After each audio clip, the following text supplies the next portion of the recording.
নতুন একটা ভিডিওতে সবাইকে স্বাগত। আজকে একটু ভিন্ন ধরনের ভিডিও নিয়ে চলে এলাম। ভিন্ন ধরনের বললাম দেখে যে আমি পাপোশের ভিডিও দিচ্ছি না, সেটা কিন্তু নয়। এই ভিডিওটা পাপোশেরই, কিন্তু এই ক্লিপ আর পুরনো ছেঁড়াপাটা বা রং জ্বলে যাওয়া গেঞ্জি দিয়েই বানাবো। তার জন্য একটা ক্লিপ নিয়ে নিয়েছি, আর এই যে চপিং বোর্ড।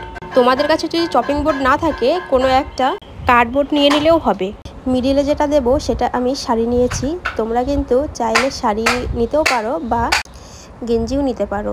তো আমি শাড়ি আর গেঞ্জি মিক্সড করে করব। তোমাদের কাছে যদি 2-3 কালারের গেঞ্জি থাকে তাহলে সেগুলো নিয়ে নেবে, দেখতে আরও সুন্দর লাগে। আমি যে কারণে শাড়িটা দেখাচ্ছি তা হলো, অনেকের কাছে 2-3টে গেঞ্জি থাকে না। তো তারা কি করবে, গেঞ্জি না থাকলে যে কোনো পুরনো কাপড়, শাড়ি হোক বা জিন্সের প্যান্ট হোক, যাই হোক, মিডিলে দিতে পারো। কারণ মিডিলেরটা অত দেখা যায় না, একটু একটু দেখা যায়। আর দু সাইডে অবশ্যই এই যে আমি যে ডিজাইনটা করছি এটার জন্য গেঞ্জি কাপড়ই নেবে, তাহলে বেশ সুন্দর লাগবে। যদি অন্য কাপড় নাও অসুবিধা নেই, কিন্তু গেঞ্জি কাপড়ে যেহেতু দু সাইডে দেখতেই পাচ্ছ কোনো রকম সুতো বেরিয়ে থাকে না, আর টানলেই এরকম লম্বা হয়, সেই জন্য গেঞ্জি কাপড় নেওয়াটাই সব থেকে ভালো। আর গেঞ্জি কাপড় একটু কেটে, আমার অনেক ভিডিওতে কাটার ভিডিও রয়েছে, সেখান থেকে দেখে নিতে পারো, এটাতে আমি দিলাম না। আর কেটে একটু টেনে নেবে, তাহলে এরকম শেপে চলে আসবে। তো আমার ভিডিওগুলো যদি ভালো লাগে তাহলে লাইক, কমেন্ট, শেয়ার করে দেবে আর সাবস্ক্রাইব করে দেবে। যারা নতুন, পাশে থাকা বেল আইকনটাকেও প্রেস করে রাখবে সকল ভিডিও নোটিফিকেশন সবার আগে পাওয়ার জন্য। তো দেখতেই পাচ্ছ, প্রথমে আমি একটা গিট দিয়ে নিয়েছিলাম, তারপরে এইভাবে করে আমি গিট দিয়ে নেব। মানে এটা কিন্তু একটা ডিজাইন, আর এইভাবে করেই ব্যাগ বানানো হয়। যে কর্ডের যে ব্যাগগুলো হয় এই প্রসেসেই বানানো হয়। যদি এটা একবার শিখে নিতে পারো তাহলে কর্ডের ব্যাগ তোমরা অনায়াসে বানাতে পারবে। তো এটা একটু ভালো করে দেখলেই, এটা কিন্তু কর্ড ব্যাগ, মানে কর্ডের যে ব্যাগ হয় সেগুলো বানানোর প্রথম ধাপ, মানে হাতে খড়ি। তো এটা দিয়েই আজকে আমি পাপোশ বানিয়ে দেখাবো এই ডিজাইনের। খুব সুন্দর লাগে দেখতে। তো চলো ভিডিওটি দেখতে থাকো, আর কিভাবে আমি এটা বানাচ্ছি তোমরা পুরোটা দেখলেই বুঝতে পারবে। আর খুব সহজ।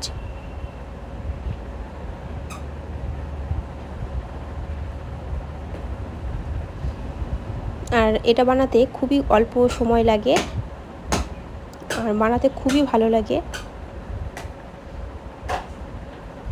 যে এরকম করে টান দিয়ে দিয়ে নিতে হবে। আর তোমরা দেখতেই পেলে ক্লিপটা আমি কিসে ব্যবহার করলাম।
তো পুরোটা আমি দেখো বুনে নিয়েছি। তোমরা যত বড় করবে তত বড় ওরকমভাবে বুনে নিয়ে তারপর সেলাই করে নেবে। আর আমি এখানে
ছোট করে দেখালাম, তোমরা একই প্রসেসে বড় করে নেবে।